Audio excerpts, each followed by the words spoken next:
كتير ندمانة لأنه من زمان ما جبت هاي الماكينة. أكتر من كيلين جبنة فرمتهم خلال 3 دقايق.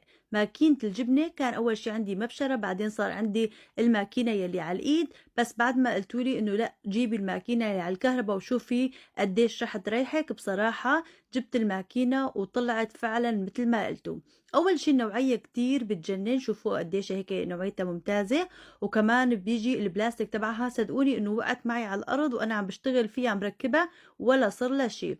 وكمان هي الماكينة سرعتها كتير قوية، وبنفس الوقت شكلها أنيق وتنظيفها كتير سهل. ومو بس هيك، كمان بيجي مع عدة قوالب بتقدروا تعملوا فيها سلطة الكولسلو، الملفوف والجزر، وكمان بتقدروا تفرموا عليها كميات الجبنة يلي بدكم تمونوها أو تقيموها بالثلاجة، وكمان بتقدروا تعملوا عليها شرحات البطاطا. يعني فيها كتير قوالب، بتقدروا كمان تقطعوا عليها الخيار والبندورة. بس أنا بصراحة أكتر شي بستخدمها لفرم الجبنة لأنه هي أكتر شغلة بتعذبني. هلا أول شي الراس الأسود مثل ما كنتم شايفين ركبته من فوق، ولكن قطع الجبنة باعتبار إنه كبير، وهذا الشي الحلو بهذا الجهاز إنه الراس من فوق كبير، يعني بتقدروا تحطوا شغلات كبيرة مثل قطعة الجبنة أو البطاطاية كاملة. فمشان هيك بتشيلوا القطعة السوداء وبتبلشوا تفرموا بها الجبنة. إذا حبيتوا هاي القطعة بتقدروا تطلبوها من تيمو، استخدموا الكود الخاص فيني وبالعافية عليكم.